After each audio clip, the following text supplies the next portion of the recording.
So imagine this situation. Your company has secured a high-profile conference presentation, or maybe it's a keynote, and you are charged with making sure that this presentation sounds good, looks good, and goes as well as you think it should so that you can get the best ROI out of this opportunity as possible.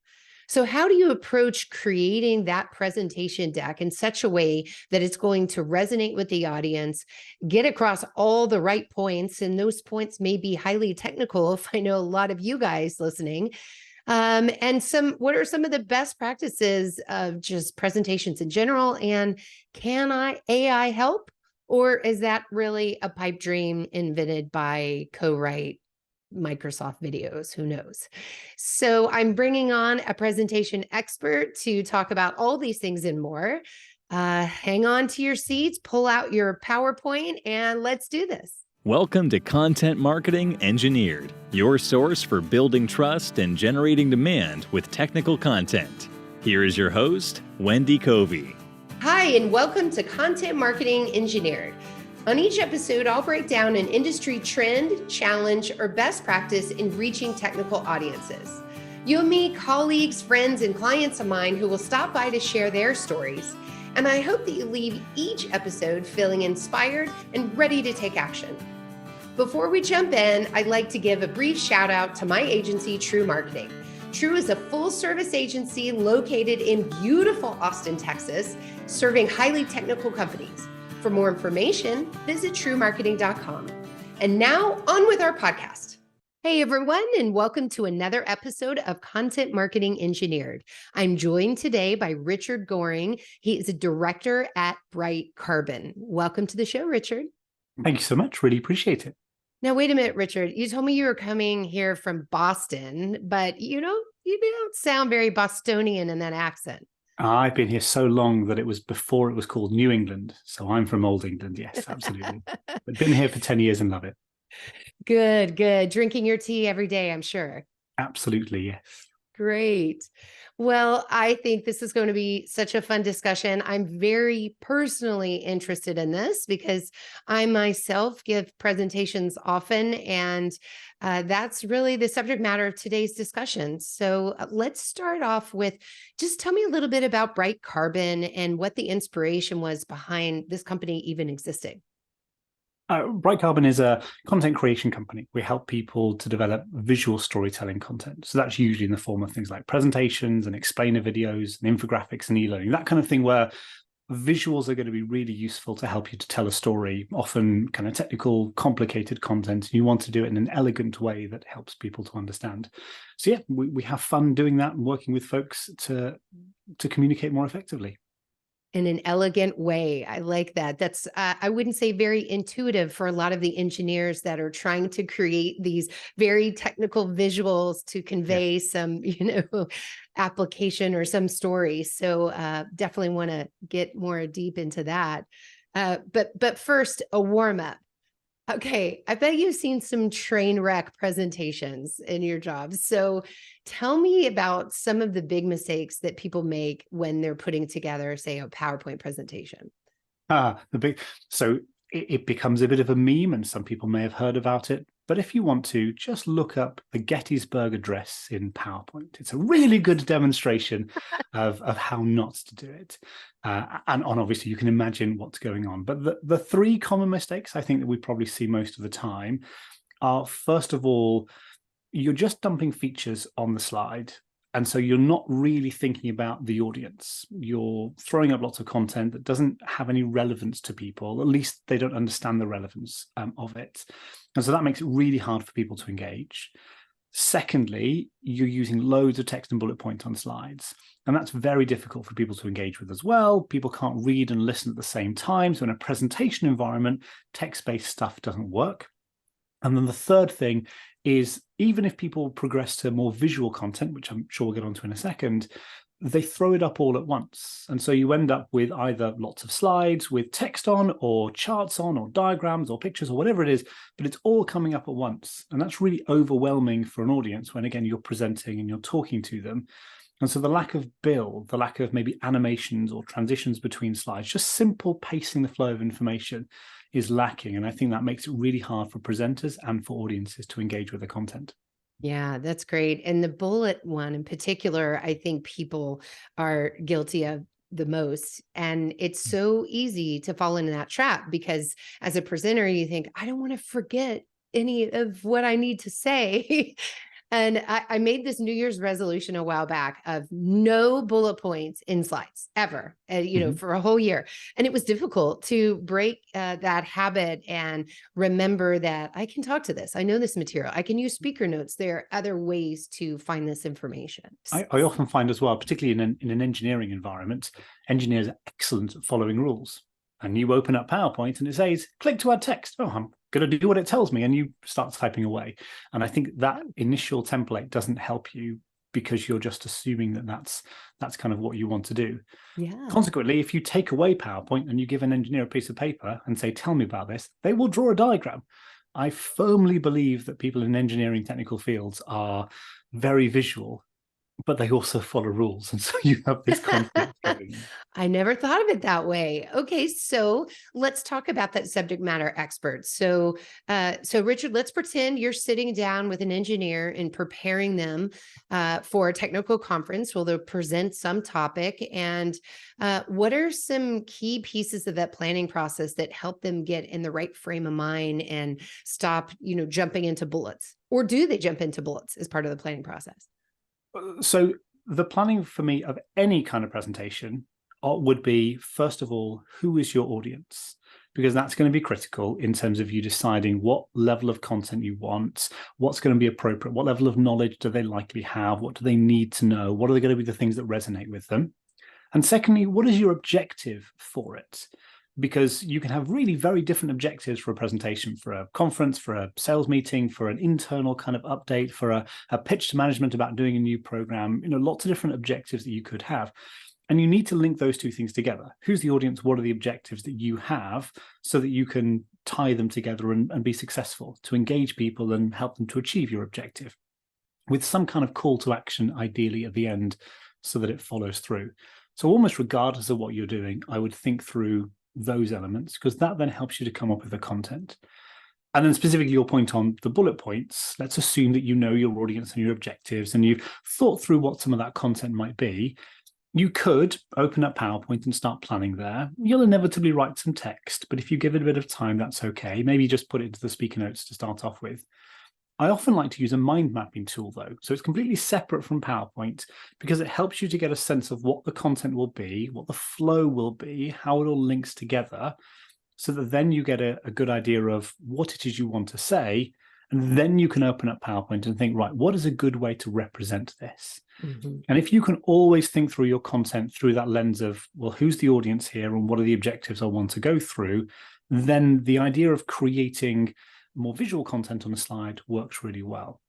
I love mind mapping. What a great tool for this. Yeah. We use it a lot for content strategy development, but for sure. Yeah. Makes sense. Because it's any piece of communication like that, whether it's high level strategies or something more tactical. Yeah, it just works really nicely because it forces you to sit back and think through what is that overall flow, which is quite important in any piece of communication. Yeah. And then, then moving on to creating imagery that represents a concept, there's a lot of directions you could go with that, I'm sure. Yeah, absolutely. You need to think about the use case that you've got. So you said the setup of a conference, that's going to be a large stage, probably a large screen, lots of different people that are seeing it from a long way away. So automatically, text isn't a great medium for that because people at the back of the room won't be able to read it properly. It's really hard for people to read and listen at the same time. So that also doesn't work particularly well because you're going to be speaking over it. So there's a few things that you can think about to make your content work better. One is just the layout. I know that sounds really bizarre, but if you have bullet points, that's going to go across your slide and it's going to go from top to bottom. That's really hard for people to read. The line length is hard. It's kind of difficult for people to go back and forth. And it just looks boring. So people automatically assume, oh, it's another death by PowerPoint. I'm going to switch it off. So if you can break your content down into columns, then that's much easier because your line length, if you're using text, is much shorter. and you can go from left to right, and you can use some simple builds, that third major problem that I talked about, simple builds to go from one to the next, and it looks so much nicer and people are not used to it. And then you can start thinking about hierarchy. So let's say that you have gone with bullet points, but you've now put them into columns. People can't read all of that. So can you cut down the text, or at the very least, make that really tiny, because that's maybe as a reference document later, and put up a couple of keywords that represent those points to allow you to build off them and to talk through a narrative, and make that text much larger. And then the other text either goes into the speaker notes or is much smaller. And then can you use some sort of visuals to represent it? Some kind of iconography, for example, or imagery to give people a sense of what's going on with it. And at a really simple level, that won't take you any more time than any other presentation you build, but it does help. And that means that that's a good basis from which you can build. But the true thing would be visual storytelling. So now you're not just kind of decorating your slides, you're thinking, well, what is the point of this? And that often then comes back to not the visuals again, but now the individual story on a slide. So I talked about the idea of an overall structure with your objectives and your audience. Within any slide or sequence of slides, we often like to think about what is the 3-beat story that you can tell. Now, that can be anything you like, but having 3 kind of main components of it, like a story at the start, the middle, and the end. It could be, what is the problem? What is the solution? What is the benefit? It could be, what is the current situation? What's the action? What's the outcome? Lots of different approaches that you can take, but try to break it down into something like that, because that means that everything you say is going to be relevant to your audience, which is great. And then you can start to think about, well, what visually represents the problem? What visually represents the solution? What visually represents the outcome? And then you can start to think about other techniques like contrast, to show a contrast between the problem and the benefit. So now it's, oh yeah, clearly we want to move to there. You can start thinking about ways that you could graphically show it so that people can see trends over time, for example. You can start to highlight various elements of an image, of a sitemap, or of a product shot, of a process flow or something, so that people understand the overall kind of point that you're trying to get across. And so you start to think through the story elements, and it breaks it down to manageable chunks. The visuals can come generally much more easily because they're directly relevant to a small part of the story. Yeah. Okay. Wow. This methodology makes a lot of sense. And I certainly would not want to be in the decorate my slides versus tell a visual story. I want to tell that visual story. It reminds me of, I was recently, just last week, a couple of weeks ago, at MACON, so the Marketing AI conference, and several presenters used an analogy and told their story in terms of, large language models are just like ingredients that you form together to have a recipe book, and then you can create these recipes, and the output of that is the dish, and the dish is your content, and it worked quite well to use an analogy to take a kind of a difficult technical concept and make it something that's really sticky. Yeah. So I like that too. And analogies are perfect because again, it comes down to that story. I know that we started talking about visual stuff, but it's really story that's most important. And so an analogy is perfect. Yeah. Just one thing, if you're like a marketer and you're producing content for other people, before you go down the route of doing analogies, they are brilliant if you come up with them. They can sometimes, but not always, but sometimes fall down if other people are presenting your analogy. So I would try to collaborate a bit with the end presenter to make sure that they're happy with it, because it's got to be from their tone of voice and their perspective.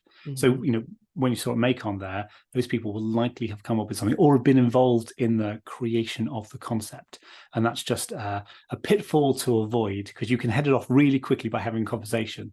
But you can suddenly realize, oh no, there's a problem if you deliver your slides to the presenter, last minute, and then realize, oh no, they don't understand the nuance here. I could see that, like it could go off the rails, like someone, rat holes on the pepperoni, and it's like, no, that's not the point of this analogy. Exactly. So yeah, I get that. Okay, are you a PowerPoint guy or a Keynote guy or something else? To be honest, it doesn't matter. I don't care for anyone else if they're using PowerPoint, Keynote, Google Slides, Canva, Haiku Deck, just a pen and paper or a whiteboard or something, because the point is that you're trying to communicate. And so the tool that you're using is just that, it is a tool. For what it's worth, I use PowerPoint all the time, and I've got a lot of experience with it, and I'm very comfortable with it as a tool. But as an agency, probably half of our work is all in PowerPoint, but a big chunk is in Google Slides, a small chunk is in Keynote, because we really go with what people are comfortable with. The techniques, the ideas apply across all of these because they are just tools, they are just platforms. Yeah, makes sense. Good. And I forget about Canvas tool. I need to play in that more. Yeah.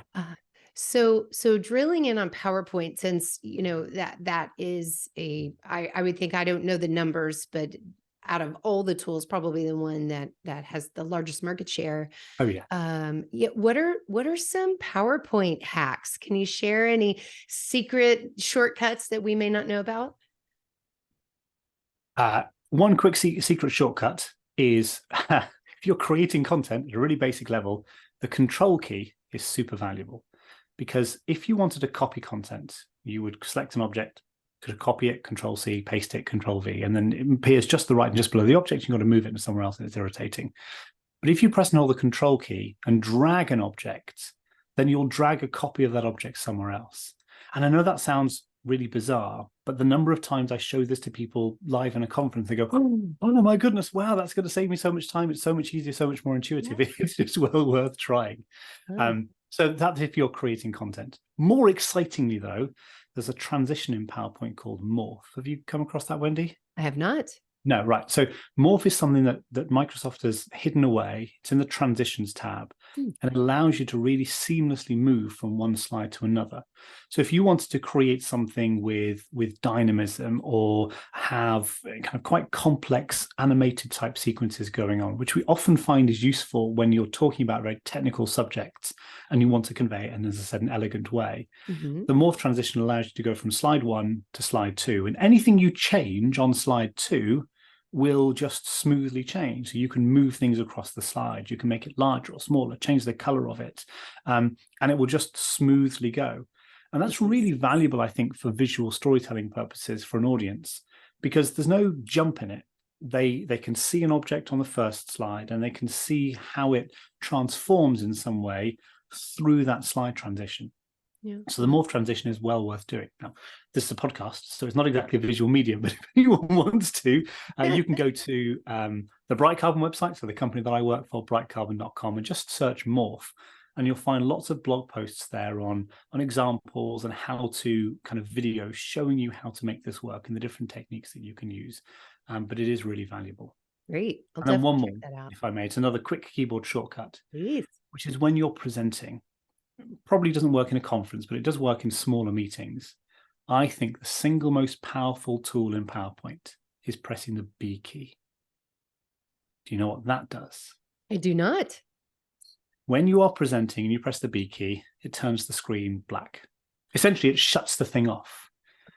And so remember, I'm coming to you from a company that will produce presentations for you all day long. And I reckon the best thing to do is to turn it off, because then you can have a conversation with people. And I find that all too often people go into meetings and they have a PowerPoint prepared, a presentation prepared, and they just go through it, from slide 1 to slide 30, and that's it. They don't really facilitate a discussion. It's not really encouraged for people to jump in and chat. And if people do, they've still got this slide up that may have nothing to do with the conversation at hand. So turn it off, because then you can engage with people much more. And maybe the conversation kind of goes into other directions that you don't have things prepared for. And that's fine, because you don't need the slides to be able to deal with it. So I think getting rid of it when it's not necessary and using it when it is a really powerful tool. And then if you want to bring it back up, can you press B again, or you can, or any other key? They make it really easy. Or just click on the clicker if you've got that, and it will just pop back into life.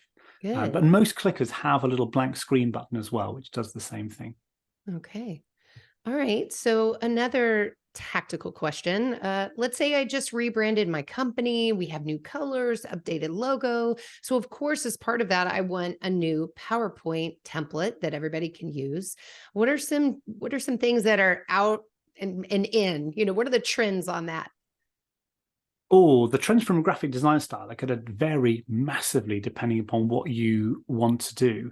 What I would do, though, is not open up PowerPoint and say, how am I going to design in PowerPoint? Because it doesn't inspire a huge amount.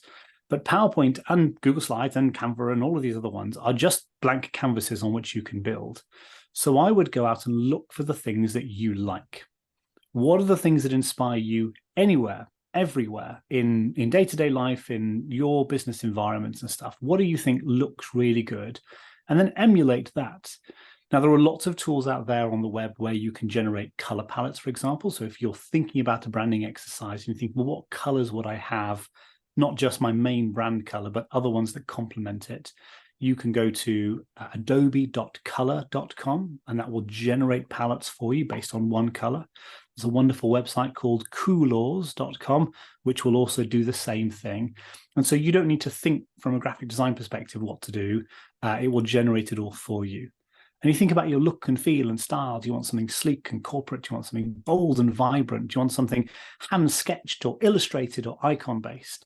And again, there are lots of places, if you've not got the skills in-house to do it, where you can get loads of different graphics and brand elements and things that will support that look and feel that you want, or lots of places for photography.